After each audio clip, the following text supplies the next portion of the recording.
Okay, good morning everyone, and Chazak. Thank you for joining us on this beautiful Wednesday morning. My friends, as we are studying together a new parashat Ki Tetze. Ki Tetze la milchama. The Torah tells us that if you go out to battle, and there's an interesting halacha over here, that the Torah gives a soldier permission to commit immorality with a lady that he sees on the battlefield. Usually we know that the Torah is against all of these things. And even the people that go out to battle are on a very high spiritual level. We know that there are people that go home that should not fight because they don't have the protection of Hashem, because they are not holding on a high level of observance, of connection. Even if a guy talks in between the tefillin of the yad and the tefillin of the rosh, our rabbis say, go home, because you may not have Hashem's protection. So you're talking about very holy people are going to fight. And nonetheless, the Torah still recognizes that even this holy person has a yetzer hara, he has evil inclination. And when he's out there on the battlefield, he may be tempted, and to tell him to not do anything would be almost humanly impossible. So the Torah therefore gives him reshut, permission, to do what he needs to do with this lady. And the Torah says you have to bring her into your home. And the next pasuk says, Ki tihiyena leish shetei nashim. If a man were to have two wives, not sure why he would want to do that. But either way, a man would have two wives. Ha'ahat ahuva ve'ahat senu'ah. One of them he loves, and one of them he doesn't. He hates is the word that's used. Soneh, hated. One wife is loved, one wife is hated. Ve'yaldu lo banim. He'll have boys, children. Ha'ahuva ve'hasenu'ah. The first, right? The loved one, the hated one, they'll have children. Ve'hayah ben ha'bechor laseni'ah. And what if the oldest belongs to the hated wife? So now you have a few children. One of them is from wife. One of them is from right. Some of them are from the wife that you love. Some of them from the wife that you don't love, and the oldest is from the wife that you don't love. So now, what is the problem? Now, when the guy dies, he has to write in his inheritance who's going to get his estate. And we know the Torah tells us that the oldest son gets double. So if everyone gets $5, the oldest son gets $10. Okay? So now this man, he may not want to do that. He doesn't want to give his oldest son the double because it's from the hated wife. So he may want to give the second son, which comes from his loved wife. May want to give him more. Torah says you're not allowed to do that. Lo yuchal lebaker et ben ha'ahuva b'nei ben ha'sinu'ah. You cannot do that. Now this is a halachic, technical pasuk. But I want to read to you the Ora Hayim, one line for today, but a very important lesson, very deep lesson, especially in the time of the year that we're in. Says the Ora Hayim, the pasuk says, V'haya haben ha'bechor laseni'ah. The oldest will belong to the hated wife. The pasuk doesn't say, if the oldest belongs to the hated wife, then you should do X, Y, and Z. It doesn't say if. It doesn't give you a theoretical case. It doesn't say if you have a guy who hates his wife and the oldest belongs to that wife. It doesn't say if. It says it as a matter of fact. Says the Ora Hayim. It will happen that hated wife will have the oldest son. Al derech omro. It could be understood based on what we learned in Bereshit. If you remember the story, you see it's not a theoretical case. Hated wife and loved wife. Does this remind you of anyone else in Tanakh? Was there ever a time that a man had a hated wife and a loved wife? He had two wives. One of them he loved and the other one felt hated. Yaakov Avinu. He had Rachel and he had Leah. And the pasuk's very clear. Vayar Hashem ki senu'ah Leah. Hashem saw that Leah was unloved. What does the pasuk say? Vayiftach et rahma. So he opened her womb. but Rachel was barren. Says the Or HaHaim, my friends, that the reason Leah had a child was because she was unloved. So Hashem granted her request. You see, they were both barren, and they both prayed, and Hashem answered Leah's prayer. Because when a person is broken, when a person feels hated, when a person is lost in life, Hashem yir'eh benishbere lev lesomcham. Says the Or HaHaim, Hashem gives special attention to the brokenhearted and supports them. Wow. Or HaHaim is saying that the Torah is giving you an amazing lesson in life. That if you ever feel hated, if you ever feel broken, if you ever feel alone, if you feel like everyone's hating on you, if you feel like you're trying to do everything right and no one's giving you appreciation or praise, if you feel senu'ah in life, you are in good company. You have the power to pray. You are like Leah. You will have that firstborn son. You will get your prayers answered. And there are many, many psukim, there are many sources in our Torah that remind us of this very, very valuable lesson. Just to go, first of all, to Perashat Shemot. The Torah tells us to be very, very careful not to hurt anybody. Perashat Mishpatim is filled with laws of being a good person. But the Torah comes and has a special pasuk. Kol almana veyatom lo te'anun. Be very careful not to mistreat a widow. Do not mistreat a orphan. Don't mistreat them. Im ane te'ane oto. If you afflict them. Im tza'ok yitz'ak elai. Shamoa eshma tza'akato. God says, I take that personally. If you afflict a widow, if you afflict an orphan, their tears are very quick to come. Their pain is immediate. They are broken people as it is. If you hurt somebody like that, vechara, look at this language, very scary. Vechara api, God says, I will flare up. Veharagti etchem bechar. If God says, I will personally kill you with a sword. Vehayu neshechem almanot ubnechem yetomim. And their children will be widows, and their orphans, and their wives will be widows. God says, be very careful. Don't mistreat people that are broken. When a person is broken, Rabotai, they cry. God says, come. This one's on me. A widow, an orphan, they don't have anyone to turn to. They don't have anyone to cry to. Who are they going to cry to? They cry to Hashem. And that is the key of brokenness. That is the key of tefillah. When a person's broken, when the person feels that they are alone, that they are isolated, that everyone's abandoned them. Ki avi ve'imi azavuni, v'Adonai ye'asfeni. When my father and mother leave me, when a person feels like everyone's against him, then Hashem gathers them. You know why Hashem gathers them? Because the person finally turns to Hashem, because there's no one else to turn to. The key in life of brokenness is not just because he's broken, so God's like, all right, I feel bad. It's not like, okay, you're broken, so I guess, your life stinks, so let me help you out a little bit. I'll throw you a little bone. Not that, no. A person that's broken turns to Hashem for real, because there's no one else to turn to. A person that's not a widow, she has her husband. She turns to him. She kind of turns to God, but not really, because she has a husband. Orphans have their father. Not orphans have their father. But orphans, they don't have a father. Who do they have? They have only Hashem. And when a person turns to Hashem, God answers. Karov Adonai lechol kore'av, lechol asher yikra'uhu be'emet. Hashem answers anyone who turns to Him be'emet, fully. Most of the time we don't turn to Hashem fully. But when a person's broken, they do reach a place of only Hashem can help me. When a person's broken, they become humble.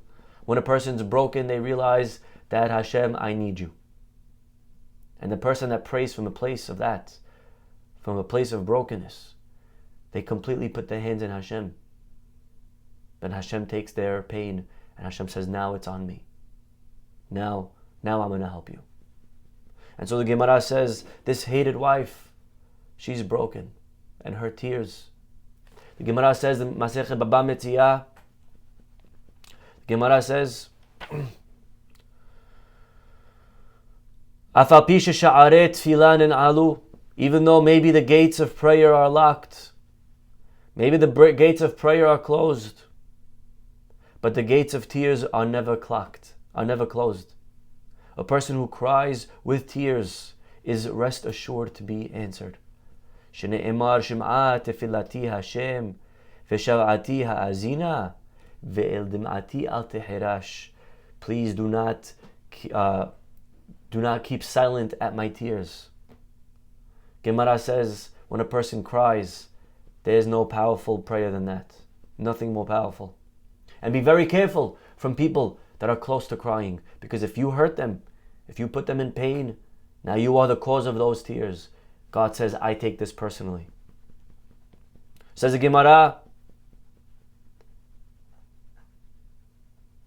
Amarav le'olam yeheh adam zahir be'ona'at ishto. A person should always be very, very careful when it comes to mistreating his wife.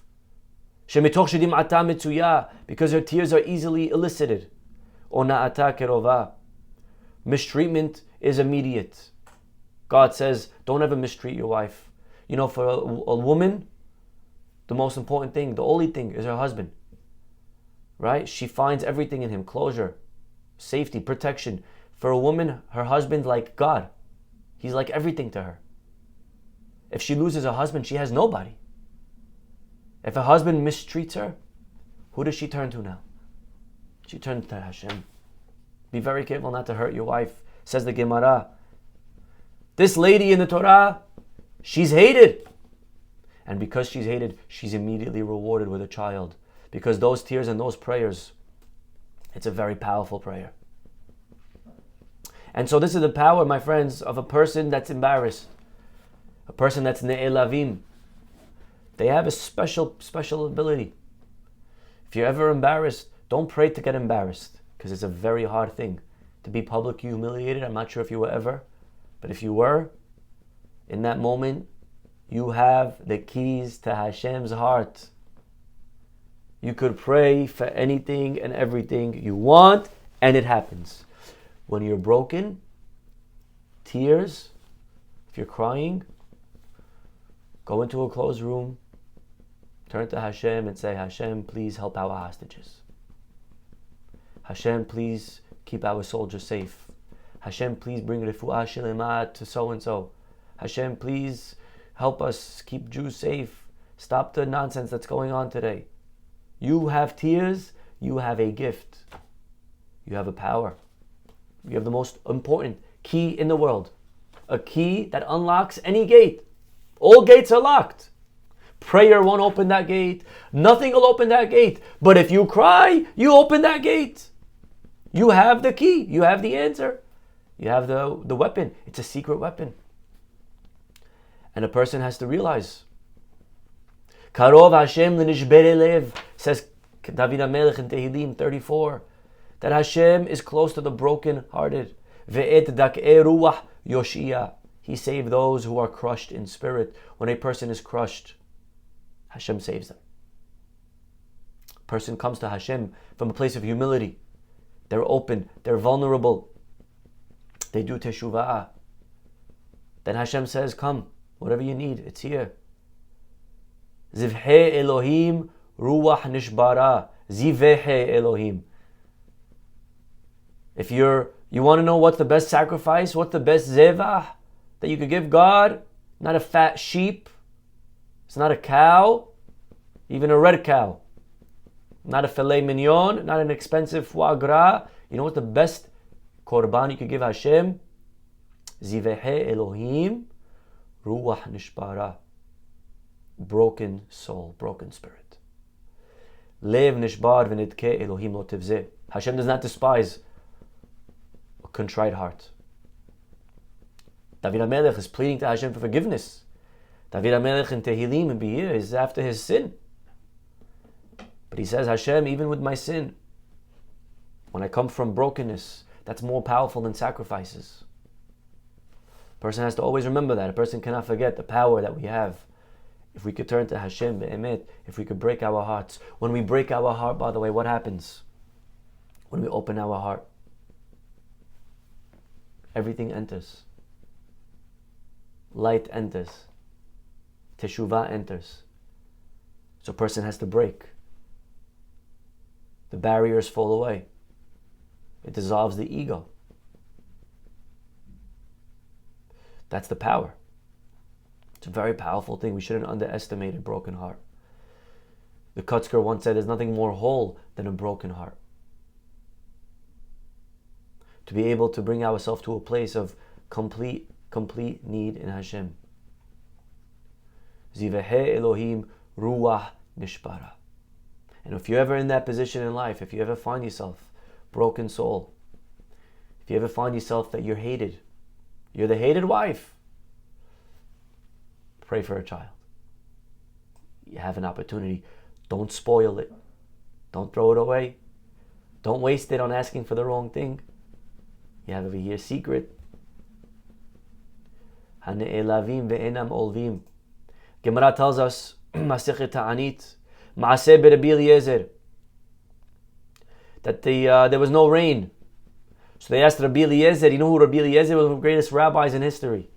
They said, Rabbi Eliezer, bechavod. He went down and he prayed 13 different prayers for fasts. Velo yardu geshamim. No rain came. People started walking out of shul. Rabbi is wasting our time. He called an emergency Tehillim reading. We're here Tehillim. There's no rain, not a cloud in the sky.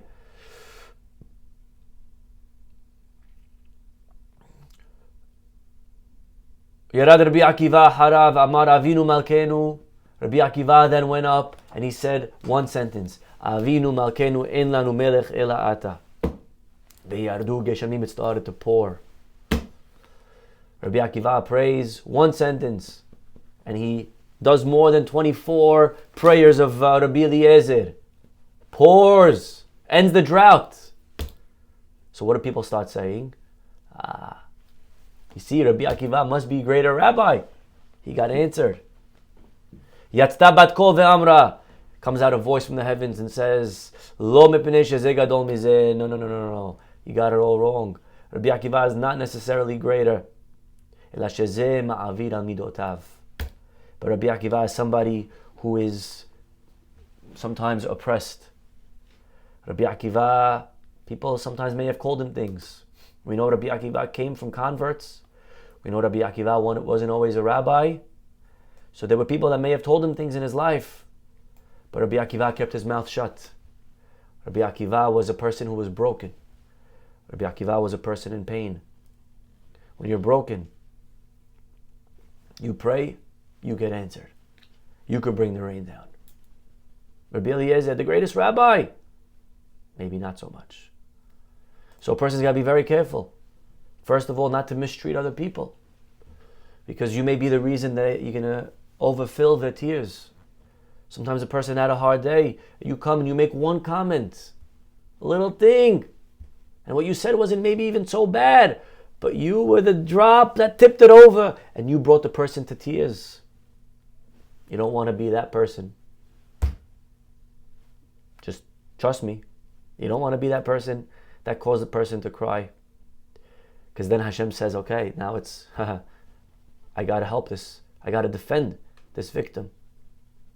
So you don't ever want to bring tears to people's face. You don't ever want to oppress somebody. You don't ever want to mistreat somebody. You don't ever want to make someone feel bad. You don't ever want to hurt anyone. You don't want to abuse people physically or verbally. No way, shape, or form do we want to be responsible for people's tears. That's first and foremost. Be very careful. Take care of your spouse. Says the Gemara, by the way, you want beracha in your home. You want beracha in your house. Take care of your wife.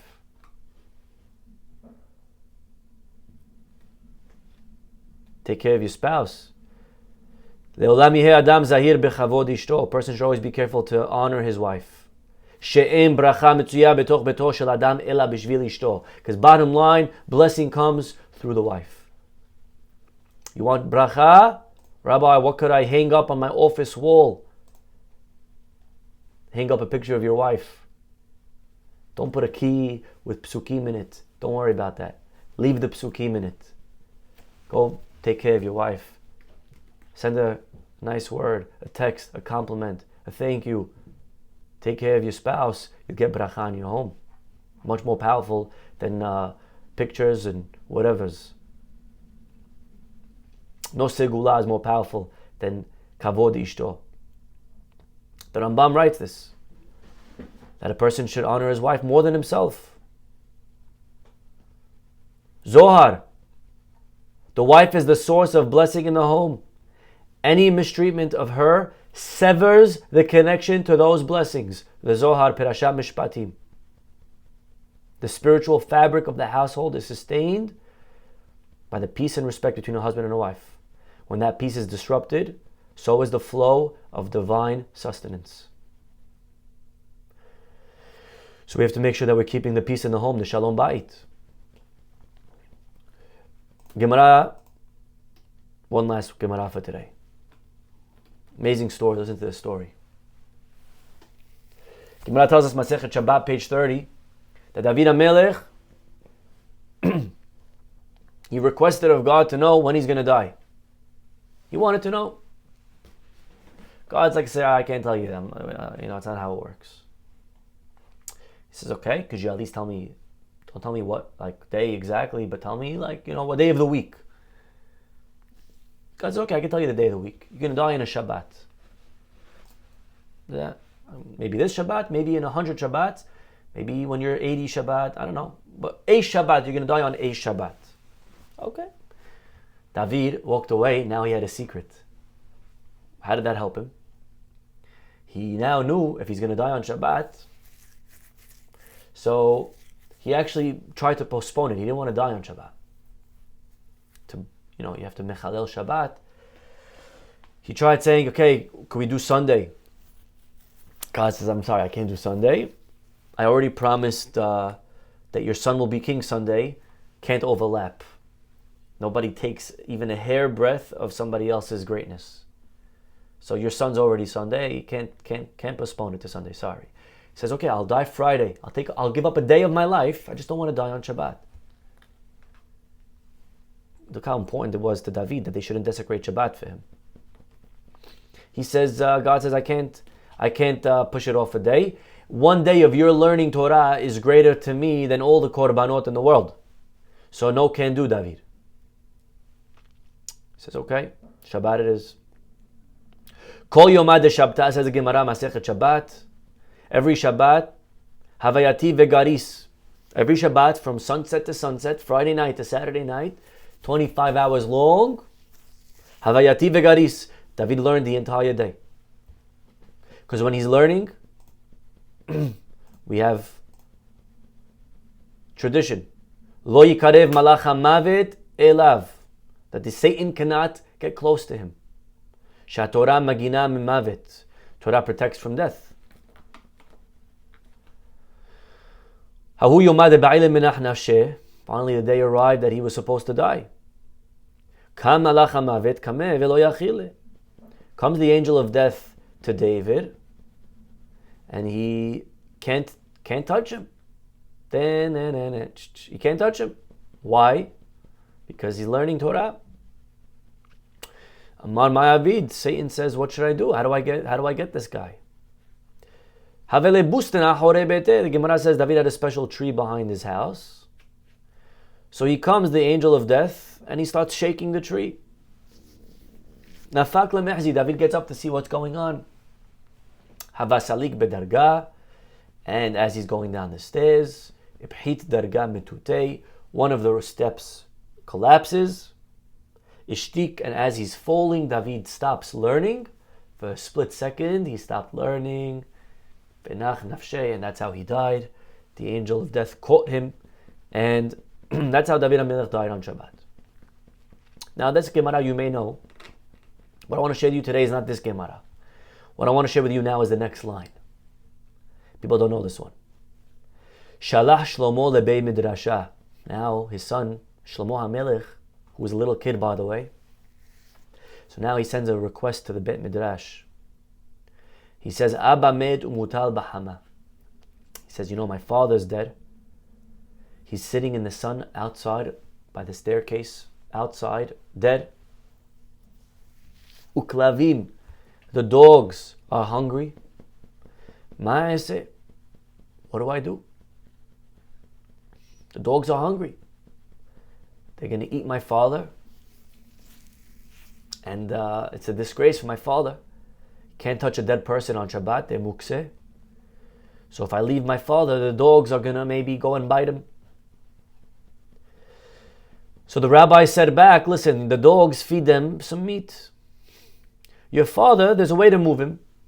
Halachically, on Shabbat, you put a piece of bread on him, and you can move him. It's a special leniency for dead person. Now, interesting Gemara here. You know, he's asking, it sounds like he's more worried about how to feed the dogs than he is about take care of his dead father. And the rabbis, they answer him, by the way. The rabbis tell him, yeah, the dogs, feed them some filet mignon or whatever. What's going on over here? What kind of question? Why does it matter that the dogs are hungry? Just say, my father is in the sun. Is there any way for me to move the body to a private place? What are you bringing in dogs? What are you bringing in things? Says the Beni Yehoyada, says the Beni Ishchai, that this entire Gemara is a much deeper message. The Yadua, because we know, unfortunately, David HaMelech, Oivim Melizim Alav. They had, unfortunately, a lot of enemies, David. A lot of people used to make fun of him constantly. Be'inyan Batsheva, regards to the matter of Batsheva. We know David HaMelech, he ended up being with Batsheva one time when she was married to Uriah Hitti. Technically, she wasn't married because he gave her a divorce bill because he went out to war, and every soldier, before they went out to war back then, they would give their wife a divorce. Just in case they didn't come back, they're divorced, so she doesn't have to stay aguna. You have today unfortunate cases where soldiers, they don't know what happened to them, they don't have proof that they're dead. The wife cannot remarry. So David instituted, every soldier, write your wife a get before you go. This way she's... So technically she wasn't married. But it wasn't, for David's level, appropriate to do that still, even for him. He shouldn't have done that. And Natan, and Avi comes and he rebukes David. After what he did, he rebukes him. He gives him a parable, and David understands on his own, Ataha'ish, you sinned. And he says, Hatati, David owned it. He admitted. By the way, the Gemara says, look at this. David did a horrible sin, and he was forgiven because he owned it. Shaul didn't do as bad a sin, and he lost it. He lost the kingship because he couldn't just admit, he couldn't just say the silly words, I'm sorry. He couldn't say it, it was too hard. It was not really my fault, the people wanted, come on, everyone does it, it's really kosher, you know. So, by the way, that's an important lesson. It comes Rosh Hashanah Yom Kippur. That Hashem doesn't expect perfection. He expects accountability. David HaMelech wasn't perfect, and God kept him king. He forgave him because he owned it. Unfortunately, people are not as forgiving as Hashem. Hashem was able to forgive David. People weren't. And people, his whole life, David had to face this scandal. Anywhere he went, people would always remind him, David, what's the punishment of Eshet Ish, David? They would instigate. Embarrassing him. He had a lot of enemies throughout his life. And even after he died, all of the noise, you know when it settled down? When Shlomo, his son, built the temple and the doors wouldn't open. And he said, God, please open the doors in the merit of this and the merit of that. And they wouldn't budge. And finally he said, God, open them in the merit of my father David. And the doors swung open. And then all the haters, they were shushed. Then everyone realized, maybe we were wrong about David HaMelech. So anyways, right? The Gemara says that they used to make fun of David, asking him questions about his act with Bathsheba. And David falls now into the category of somebody who's abused, somebody who is hurt, somebody who's made fun of. He's min ha'ne'elavim ve'enam olvim. He becomes a person that gets embarrassed and doesn't answer back, keeps his mouth shut. Such a person, by the way, like we said, he's broken. He has the key to every gate. He could pray for whatever he wants. He is no one more powerful than him. They're like the sun. Ketzet hashemesh gevurato, the pasuk says. Such people are compared to the sun. To be embarrassed and not answer back, to keep your mouth shut. To be a broken, hurt wife, hated wife. You will have blessings, God promises. You will have the firstborn son. David was hated. So now, says the Ben Ish Chai, that's the story. He says, my father's dead. Abba met. Umutal bahama. My father is died, he's dead, and he's like the sun. He was a person that his whole life, he stayed quiet. He didn't answer back. David could have answered back, by the way. But he didn't. He kept the mouth shut. He swallowed the insults. Now, Shlomo wants to know, Klavim, the dogs. Dog is a person that speaks gossip, barking all the time. The dogs are still hungry. All those haters of my father, you would think when the guy dies, at least you leave him alone. No, he said they're still making comments about my father. What do I do? What do I do with those dogs? How do I respond to all the enemies, the haters of my father? That was his question. It wasn't just a simple question of mukse. My father's dead, the dogs are hungry. It was a much deeper question. Now that my father's dead, and the dogs are still barking, and the haters are still making the silly claims, how do I as a child respond? My father kept his mouth shut. Do I as a child keep my mouth shut? Or do I have maybe a responsibility, an obligation to defend my father's honor? My father was allowed to forgo his own honor, self-respect. But do I maybe I have to answer back? That was his question. And they said what they said, the nevela, the dogs, you chop up a nevela. In other words, said the Ben Ish Chai, you have to answer back. You remove all haters. As far as your father, put bread on him, put a baby on him. And he goes on to explain what those represent. The fact that there was bread on David's table, the fact that there was money in his house, is proof that he didn't commit adultery. Because adulterers, they don't have hatzlacha, they don't have beracha. So the fact that he had bread, put bread on your father. Show everyone, look, my father was rich. He had bread. So he was innocent. This is the Ben Ish Chai. Yeah, gold. So this is another example. In life, to be able to be embarrassed, to be broken. Take that and run with it to the bank. Run to Hashem. It says the Torah, the ben, v'haya haben abechor laseniya. It's not telling you an if scenario. What if? It's telling you a fact. The hated wife will have the oldest son. Just like Leah had the oldest son. Because when you're hurt, when you're crying, when you're broken, when you're in pain, Hashem comes to the rescue. And this is an amazing lesson in the time of Elul. The time of Elul, time that we're asking for forgiveness. I don't know how many people of you, I don't know how many people could raise their hand and say, I have nothing to worry about. Rosh Hashanah, I'm Gucci, I'm fine. I know Hashem is going to give me a good year. I have positive. How many people could say that confidently? Could you really maximize your year? Did we really do our best? Did we really use our money the right way, our time the right way, our energy the right way, our resources the right way? I don't know. But we have a gift. There's two ways to get a good verdict. The hard way and the easy way. The hard way is actually having to be a good person, trying our best. Then there's the easy way. The easy way is a broken heart. Not so easy. But if you find yourself with that broken heart, you just cut the line. You go straight, whatever you want. You deserve it, you don't deserve it, it don't matter. Come with a broken heart. We turn to Hashem for real.